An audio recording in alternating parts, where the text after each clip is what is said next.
Well, welcome to another Friday night. We've been doing a series on the fact that recovery from trauma involves reparenting ourselves. A lot of people often ask, okay, what does that exactly mean? So somebody has said that reparenting requires basically three main jobs. So it's providing healthy guidance to children, it's providing nurture to children, and it's setting healthy limits for children. All three are absolutely necessary, and you're providing guidance physically, intellectually, emotionally, spiritually, relationally.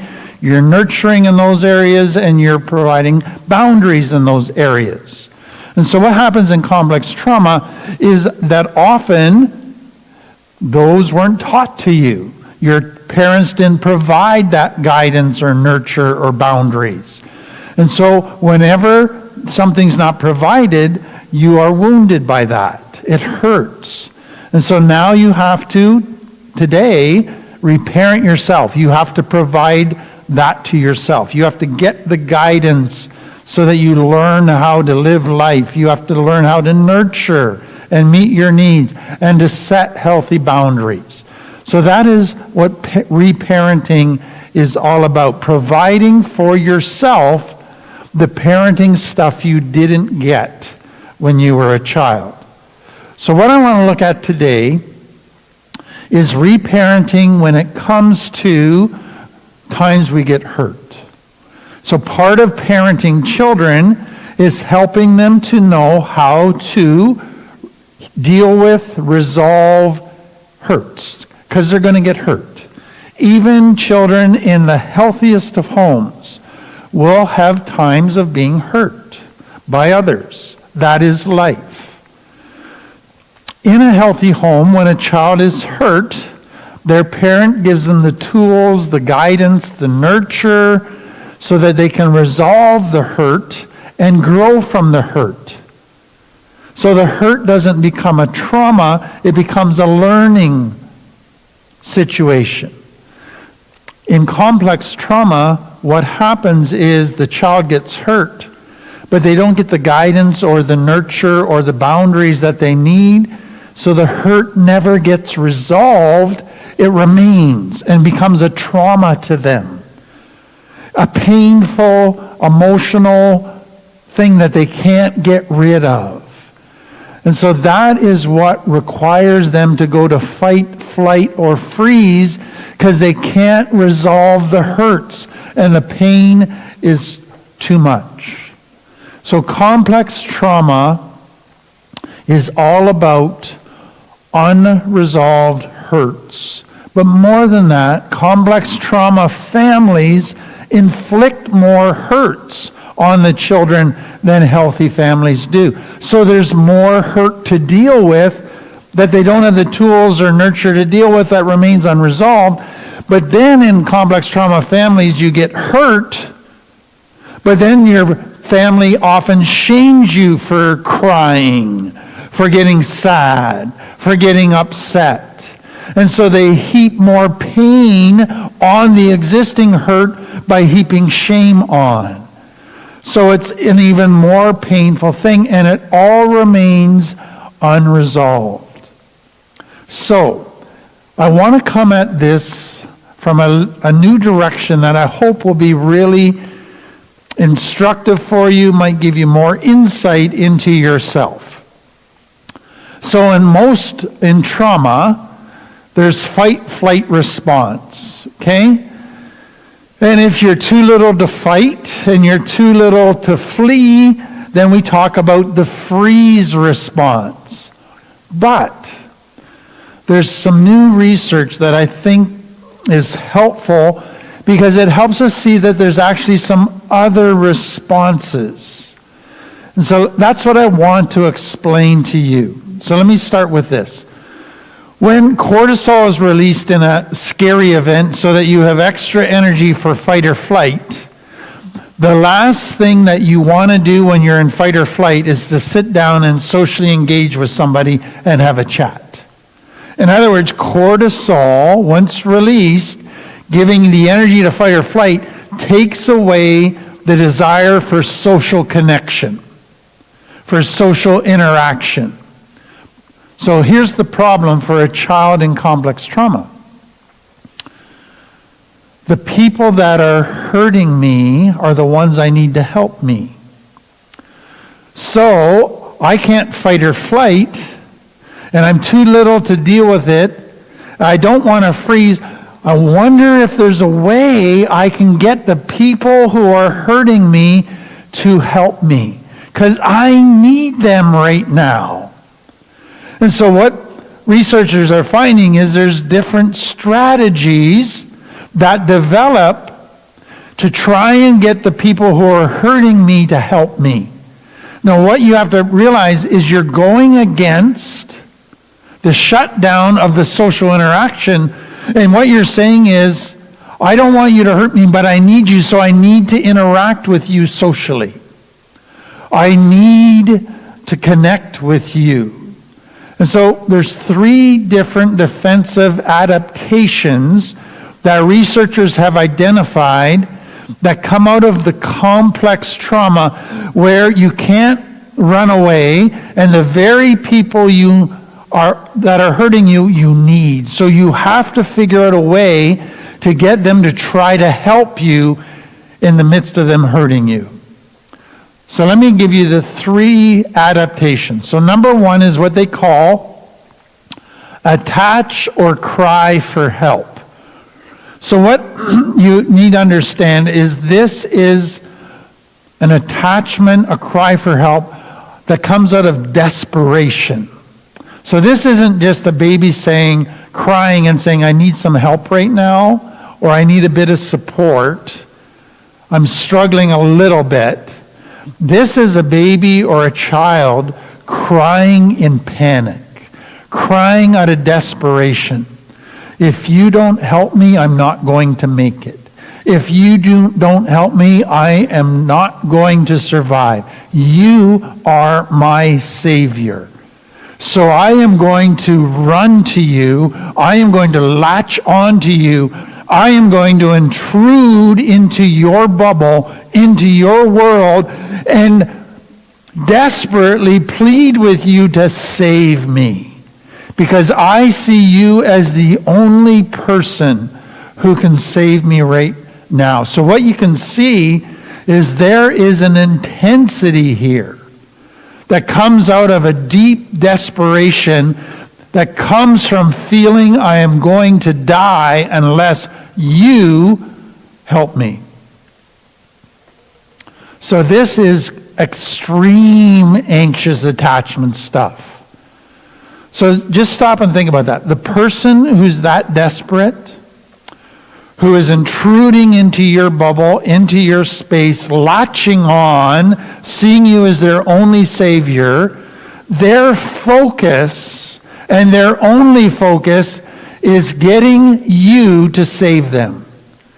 They aren't being curious about their emotions. They're not being curious about why they're feeling the way they're feeling, or what they need, or what issues have just been triggered. No, they are in a part of their brain where all of that is shut down, and they're seeing you as their last chance of survival. And that's their entire focus, is getting you to save them. So let me give you some indicators of a person with this attach, cry for help adaptation.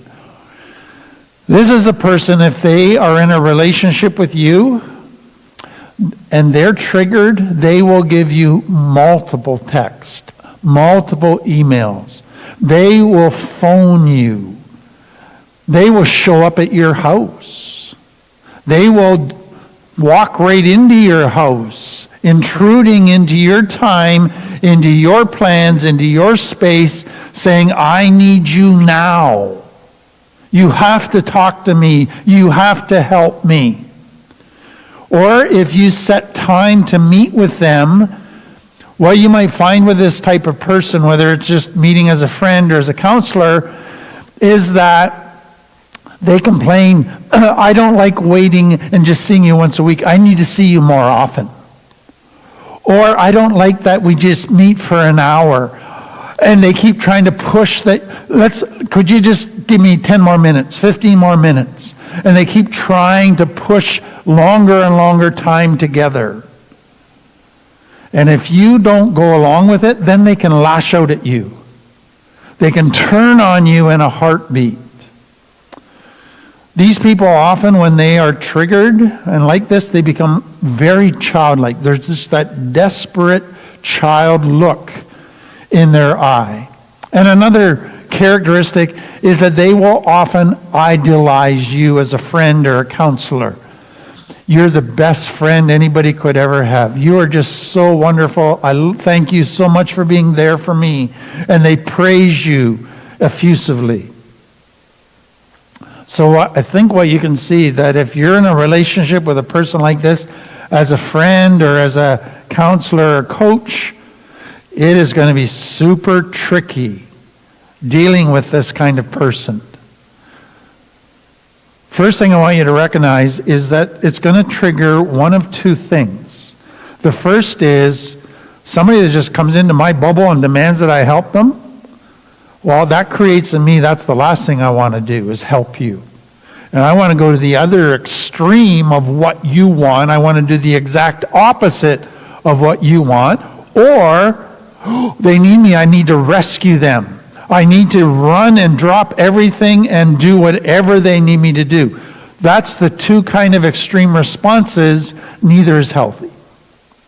So what you want to be able to figure out with people like this is boundaries. But understand that as soon as you set a boundary with a person like this, to them it feels like you're rejecting them or abandoning them. And it makes them even more desperate.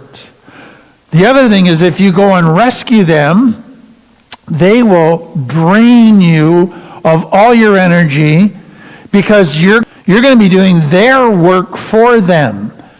And so if you just rescue them, they're never going to grow up. They're never going to change, and they're going to burn you out. And so it's so important to understand, okay, I need boundaries. There's going to be a part of me that might want to rescue them. Where's that coming from? Understand that. Is that because I just want them to like me? Does that come from my own shame issues? But once you figure it out, it is so important that you respond to these people in ways that are warm and loving but firm in boundaries. You have to stay regulated yourself because they're totally dysregulated. And sometimes you have to just say, you know what, I need you just to stop and listen to me. And once you get them to stop, say, I hear that you're in a hard place. I hear that you're panicking. I care for you, and I'm going to just help you settle down a little bit. I am not going to abandon you, but I'm not going to do what you want. I am not going to give you extra time. I am not going to go over to your place. What they are feeling is they can't get through the next hours by themselves. But you know they can. And so if you can get them to go through those hours, they're going to be freaking out. But when they get through it and they didn't die, they're going to go, oh, okay, I can get through stuff. And they're going to gradually learn tools to take care of themselves. So, again, what I want you to see, this is an extreme type response. It's very challenging. And it takes special skill in responding to people like that. Because if you get drawn into their drama, it can do a lot of damage to you and your other relationships. So that's the first type. The second adaptation is what we call collapse, submit. So this is, again, an extreme trauma response that in the past as a child, when life got super abusive, super traumatic, super scary, the child just collapsed. They didn't fight or flight, everything shut down. They went catatonic, they dissociated. That's extreme trauma response. That can happen to adults today when they get triggered. All of a sudden, they just shut down. They just go blank.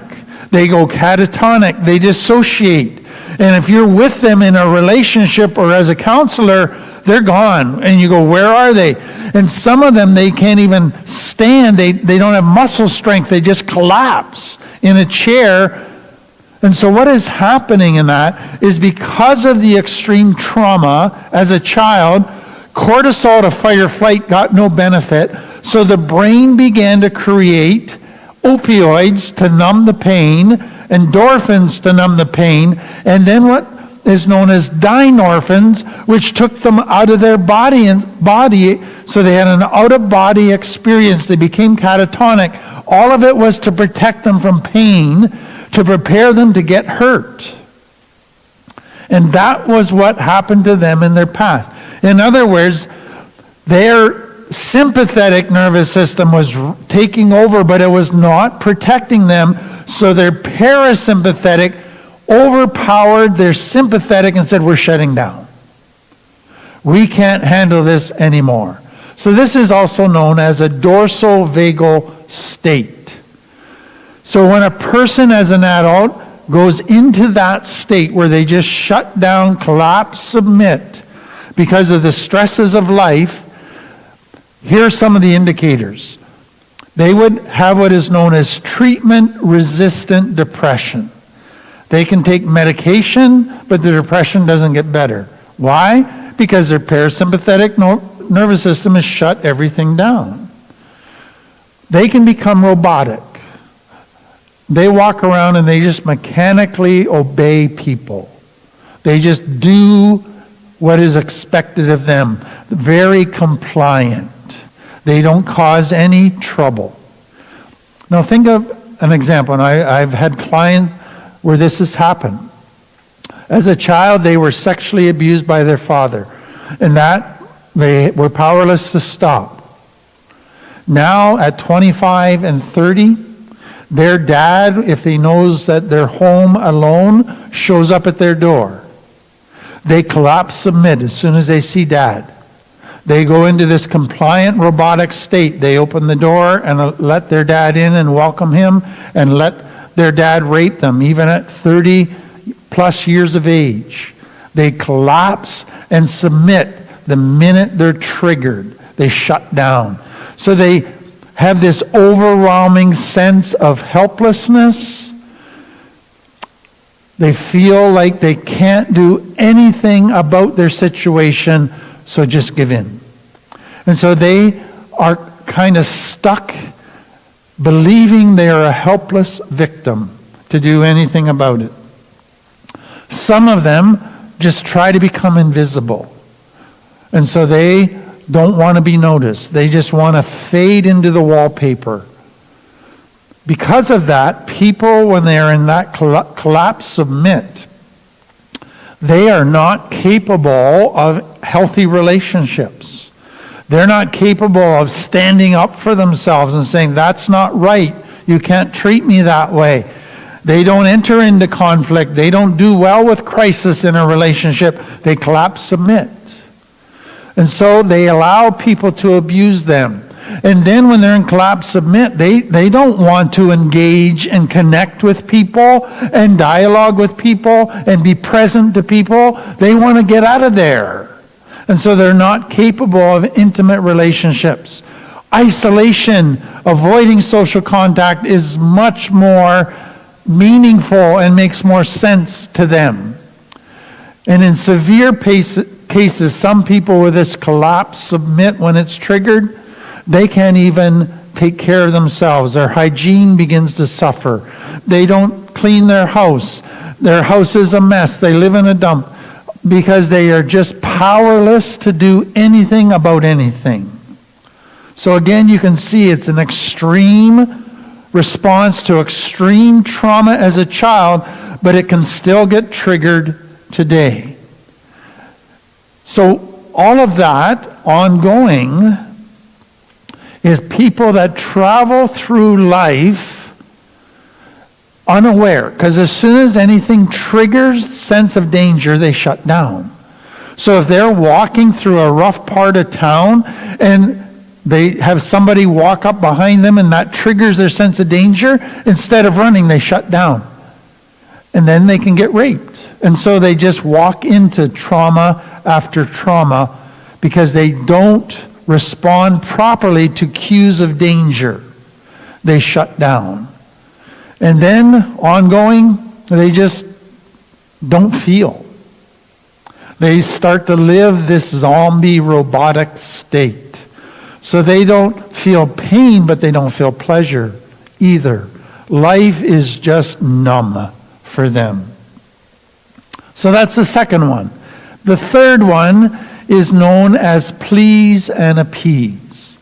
So let me explain this one. Remember that when you're in a traumatic situation, fight or flight, you don't want social interaction. That's the last thing you want to do, is to have a chat. Because your sympathetic nervous system is in control. So, this one, please appease, sometimes it's called fawn. You go into people-pleasing mode. You go, the people I should be running from or fighting are the people I need to help me, even though they're hurting me. So I have to get them to like me. I have to get them to want to help me. But more than that, I need to be hyper alert to how they're doing. I need them to be happy all the time. So I need to be alert to the fact if they're getting irritable or a little bit annoyed or anger is building or stress is building. Because if that's happening, then they could lash out and hurt me. So now my energy is going to go into my radar of how they're doing. And if I sense they're starting to dysregulate, my energy then goes into making them happy, fixing their problems for them, taking care of their emotions for them. Because I need them in a regulated state. So that is the please appease. It's all about awareness of the most powerful person's emotional state. So it's your sympathetic nervous system, instead of fight or flight, becoming a pleaser. Putting energy into not true connection, but being connected to how you're doing. So that I can manage your emotions for you. Some have called this being double conscious. So you're aware a bit of your own emotions, but you're more aware or conscious of the most powerful person's emotions and whether they're regulated or not. And you believe that you have to keep them regulated and happy if you're going to stay safe. So for many, that then shows up in codependency, especially if you're in a codependent relationship with an abuser. So what then has to happen? I have to erase my needs, my desires, my beliefs, and I need to become aware of your needs, your desires, your emotions, your thoughts, your beliefs. That has to become my beliefs, my emotions. So I need to become a reflection of you. I need to become connected to you in a way that I can be totally aware of how you're doing so that I can fix it. So that person, again, is in extreme trauma, and their belief is their best chance of survival depends on getting on the good side of the person in power. And they put all their energy into being super pleasing, super kind, super nice, funny, whatever is necessary. So let me give you some indicators of a please, appease type of person. When you're in a relationship with them, they often are constantly giving you praise, effusive praise, over-the-top praise, telling you how wonderful you are all the time. But they're also watching you like a hawk, your every moment. And then you notice they're trying to anticipate your needs and get things for you before you even ask for them. And then they ask you very personal questions. They want to get to know everything about you and understand you inside out. And then they look for your approval all the time. And they won't share with you a lot of their own stuff, because their fear is that they might disappoint you if you get to know them too well and find out too much about them, and they can't have you disappointed with them, so they limit and control carefully what they share with you, so they only share what you would like to hear. So, having said all of that, how did that affect you? Did some of you see, wow, I see a please, appease in me. I see collapse, submit. Yeah, I guess, that makes sense in light of the severe trauma that I had growing up. And I can still get triggered today. So let me just put that aside now and go back to this idea of hurt.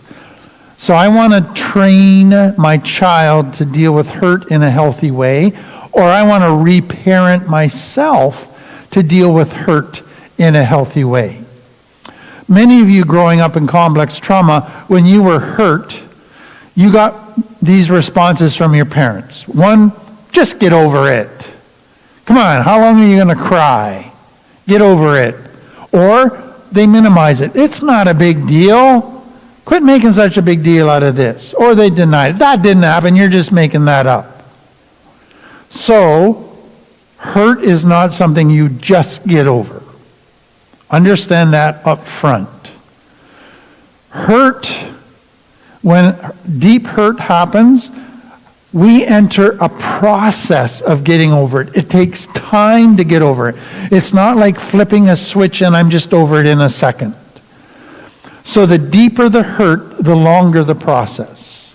Because what is happening is our whole brain, emotions, is trying to come to terms with the hurt, to resolve the hurt, to figure out what to do about the hurt. And that all takes time. Now, if you can remember from the talks we did around grief, that there was a process of grieving that had different stages. That process of grieving is very similar to the process that we go through when we experience a hurt. And so I just want to go through the process. So the first thing that I would say to a person who's been hurt is identify the hurt. Now, why I do that is because this. For most people from complex trauma, when they're hurt, they just go to anger. They don't even realize what the hurt is. They just, I'm angry. And so I go, okay, what's underneath the anger? And I want them to go, oh, I'm hurt. Okay, this isn't about anger. This is about a hurt. I feel disrespected. I feel lied to. Okay, that's what I want you to focus on. Then the second thing is validate it. Don't minimize it. Don't go, oh, that's not really a big deal. Oh, I shouldn't be so upset about that. No, you were hurt. You should be upset. So validate it. So true healing from hurt cannot happen if you minimize it or deny it. It will only happen if you validate it. But here's what I want you to understand. Validating it increases the pain for a little while. Minimizing, denying might decrease the pain in the immediate future, but it makes it worse because it never gets resolved. So to heal pain, you got to validate it, which makes it even more painful because you're being honest about it. Then what begins to happen is all of the kinds of different emotions come up when you're hurt. So you will feel sadness, you will feel anger, And those are intense emotions. They're not mild emotions. You might even feel hate. You might feel rejection. You might feel abandonment. You might feel great disrespect. So these emotions are very powerful that are hard to regulate. So each emotion I have to process through. And that takes time. And that means I got to ground myself. I got to work through them. I got to get out of my limbic into my cortex and think about them. And as I process through each emotion, they get less and less, and then they get resolved. But then there's all kinds of thinking that gets triggered by hurts. So we get the thinking of, why did they do that? Or what if I had done something different? Then maybe that wouldn't have happened. Or revenge thoughts. I want to hurt them back. I want to imagine how I'm going to hurt them back. Or, can I resolve this? What should I do next? Should I confront them? Should I let it go? Should I just move on with my life? What do I do to help me heal from this? Do I need to see a counselor, a therapist? So all kinds of thinking has to get sorted out, and that takes time. So what I want you to realize is hurt. You enter a process, and a person needs time. And so if I'm reparenting myself, I'm asking what my emotions are. I'm being honest about that. I'm processing my thoughts. I'm going through what tools do I need? What do I need to do next? Now, usually I'm going to need somebody to help me learn all of that. Eventually, I come to a place where I reach a place of acceptance and I can resolve the hurt. So now the hurt just isn't a negative thing. I've grown from it. And not only have I grown from it, now I can actually help others. It's made me that I have tools, that I have empathy now for others, that I can be helpful to them. Sometimes when I've been hurt, I resolve it internally, but I can't resolve it with the person who hurt me because they're not going to own their stuff. So I have to decide, what do I do? Boundaries, confront them, move on, forgive. All of those things have to happen. Or I go, you know what, I was hurt. I need to resolve my own feelings, but I think I can resolve the damage done to the relationship, so I need to confront them. And you can work that through, and then there's another type of resolution that takes place. So resolution internally, relationally, takes time. And there's a process involved.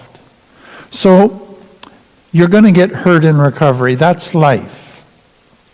The answer is not just to ghost everybody that hurts you. The answer is not to stuff down the hurt and deny its effect on you. The answer is to enter the process of parenting yourself through the hurt. Parenting yourself through all of the painful emotions, the thoughts. Validating the hurt, talking about it, getting the tools and help from others to get through that, and then figuring out what to do with the relationship. Such an important set of tools to learn. I hope that helps you. That's the end of part one. We're going to take a short break, come back for part two, which is a Christian part.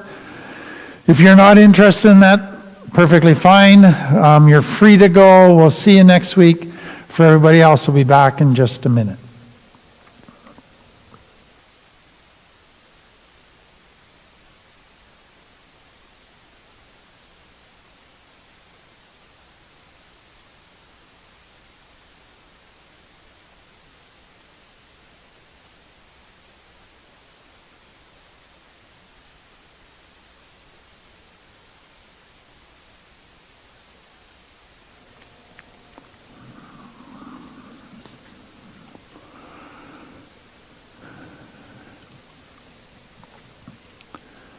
Well, welcome back.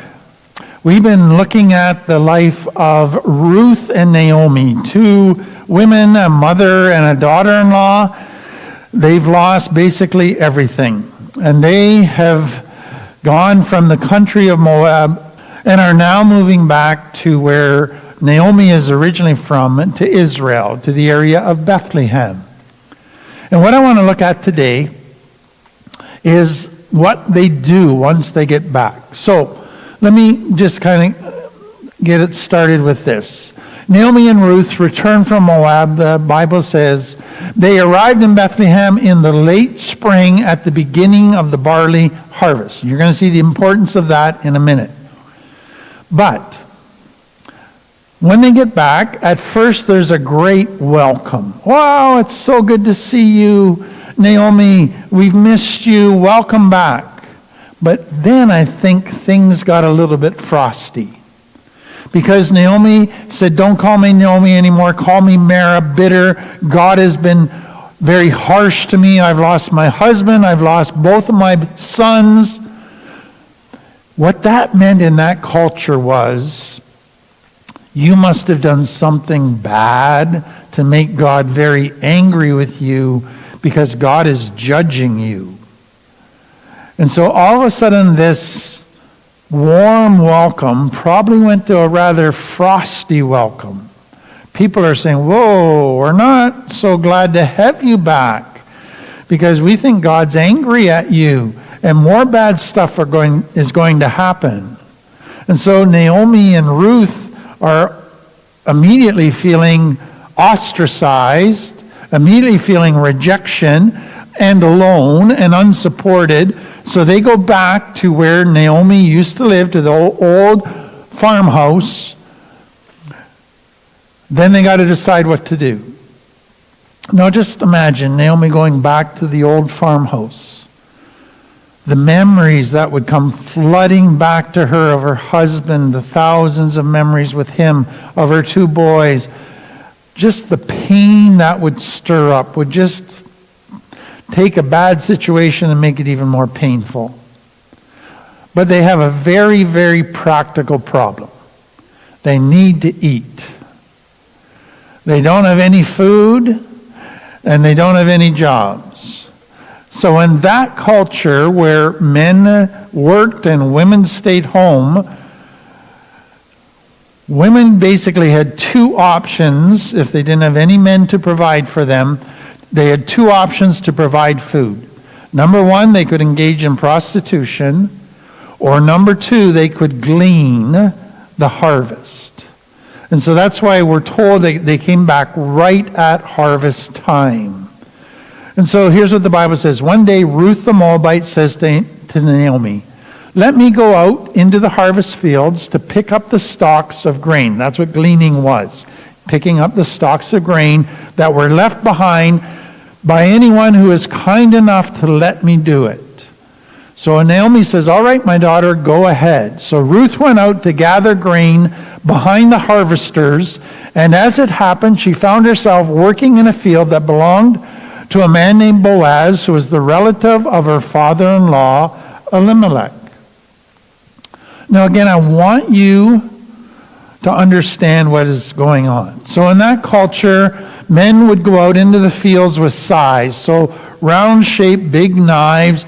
They'd cut through the stalks of the wheat or the barley, and they would fall down on the ground. But when they were cutting, they were told by God to cut a square field in a circle so that the corners, the four corners, were left untouched. And they were told that was for the poor and the orphans, so they would have food. So women would come and they would take the grain from the corners, but also as the grain fell, the workers would then go and pick it up and put it up into stooks, or like little teepees all over the field.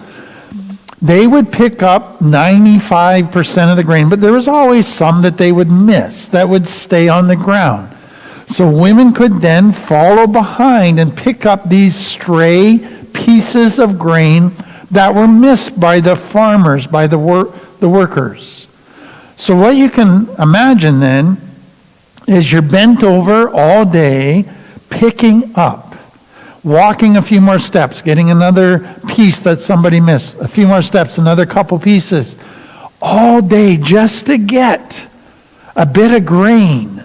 And for many, they would only get enough grain to make one loaf of bread. So you got enough grain to have enough food for the simplest of diets to stay alive. That was it.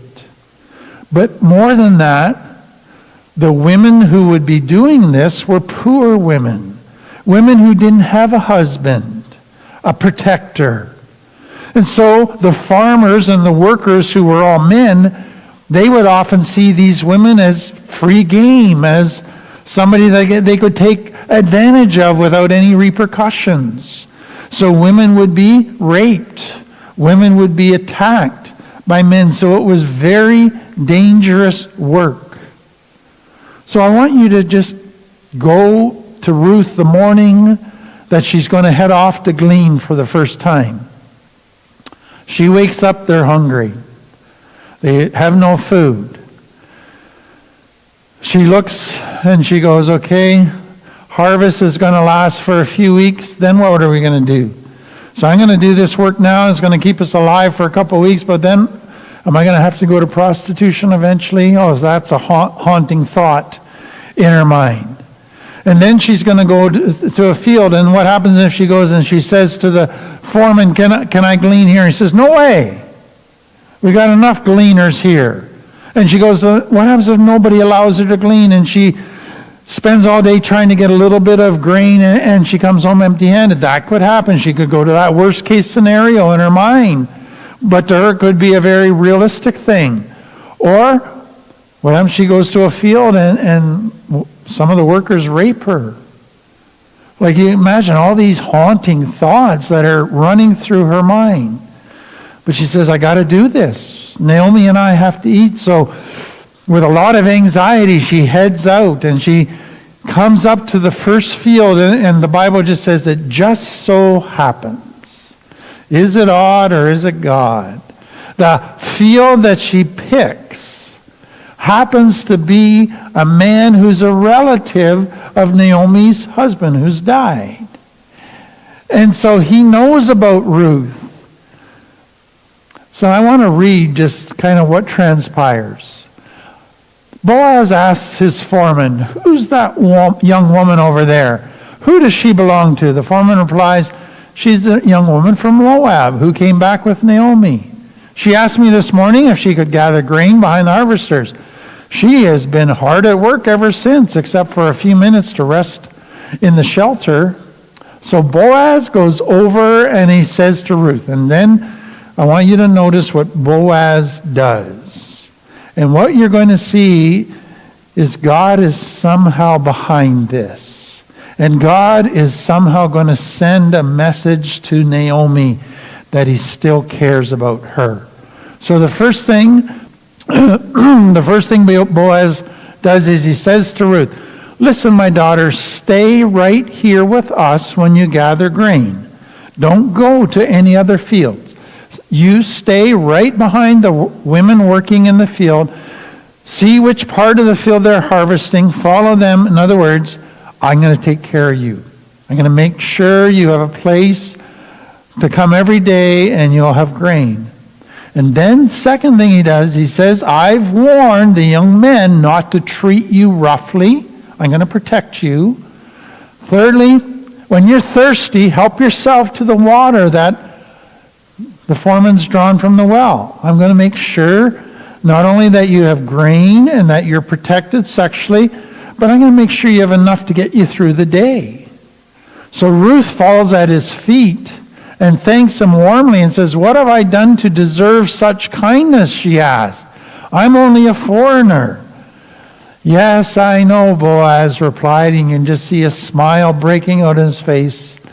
But I also know about everything you've done for your mother-in-law since the death of your husband. It doesn't say since the death of Naomi's husband, but the death of your husband. He knows that she's gone through some painful stuff, and yet she's still helping her mother-in-law. In other words, I respect you. You're an amazing woman for your love for your mother-in-law. I have heard how you left your father and your mother and your own land to live here among complete strangers. I'm impressed. May the Lord, the God of Israel, under whose wings you have come to take refuge, reward you fully for what you have done. In other words, I just want Israel's God to bless you because you are an amazing person. I hope to continue to please you, sir, she replied. You have comforted me by speaking so kindly to me. Even though I'm not one of your workers, you just see this humility in Ruth. So, at mealtime, we find the fourth thing Boaz does. He calls to Ruth and he says, come over here. Help yourself to some food. So she sat down with his harvesters, and Boaz gave her some roasted grain to eat. And she ate all she wanted and still had some left over. When Ruth went back to work again, Boaz ordered his young men. So here's the fifth thing. Let her gather grain right among the sheaves without stopping her. And don't wait until you put it all into stooks. Let her get right up there. And so she's going to get extra grain.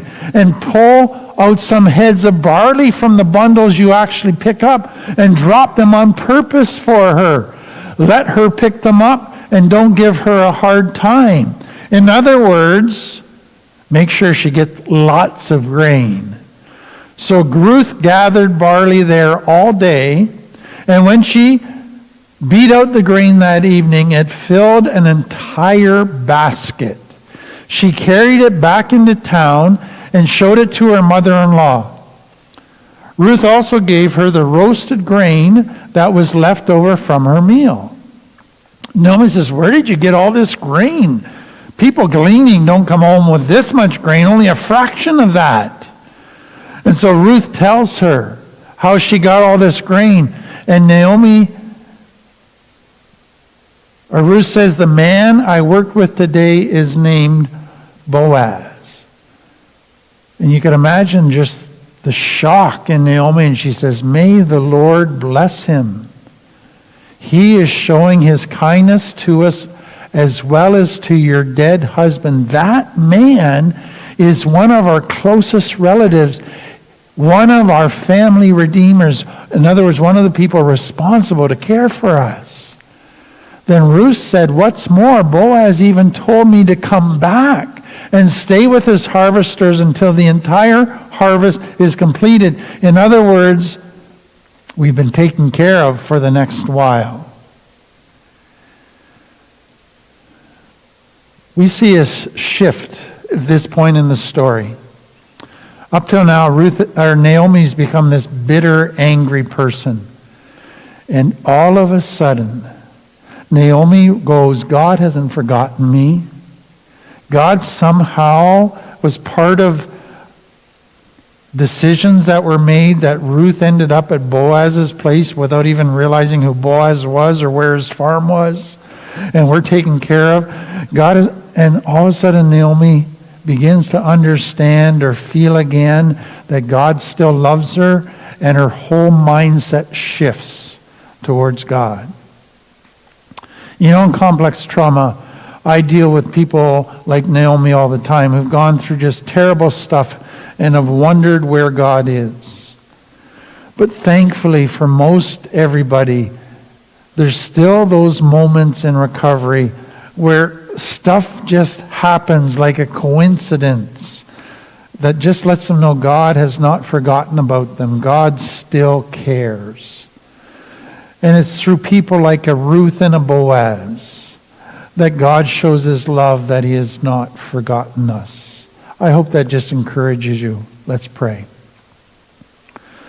Father, we admire Ruth, we admire Boaz, but we are in awe also at your mystery ways of still showing up in our darkest hours just to remind us that you're still there and that you care. And I pray that you would just encourage those who need it in a special way tonight. Amen. Well, again, it's been a pleasure to share this time with you. Just